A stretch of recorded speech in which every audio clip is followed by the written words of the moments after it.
তো বন্ধুরা দেখেন আমি কামে লাগাই দিছি মানে আমার যে ডিপ ফ্রিজটা আছে আমার যে দোকানের মধ্যে ডিপ ফ্রিজটা আছে ডিপ ফ্রিজটার মধ্যে এরকম বরফ লাগছে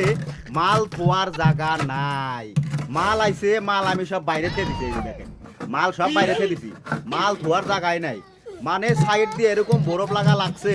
এই চ্যাংরা গিলা কাম করবে দিছি এই যে চ্যাংরা কাম করে আছে এরকম বরফ লাগছে মানে আইসক্রিমের কার্টন বাক্স যে আছে বাক্সটা থুয়াই গেছে না এত হয়ে আছে এই দেখেন সাইডে দেখেন কত বরফ লাগে আছে কত এই দেখেন কত বরফ এই দেখেন কত বরফ বরফও শেষ নাই হাতের মধ্যে লাগছে দেখেন একদম ফ্রিজের মধ্যে দেখেন কত মোটা হয়ে লেয়ার পড়ে গেছে এদিকে আমরা ভাঙবার নিকে দিচ্ছি এই দেখেন এই কত মোটা মোটা বরফ এটা ভাঙা হয়ে গেলে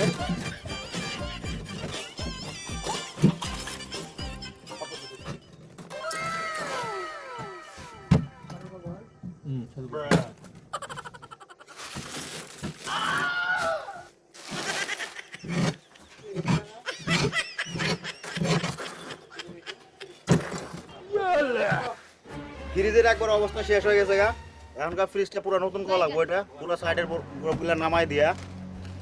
সাইডের বরফটা ভাঙিয়ে ছুড়ে দিয়া আমার জন্য কাম স্টার্ট হয়ে গেছে গা এটা ভাঙতেছে এটা নামাই দিয়া তারপরে নতুন নতুন আইসক্রিম ভরা লাগবো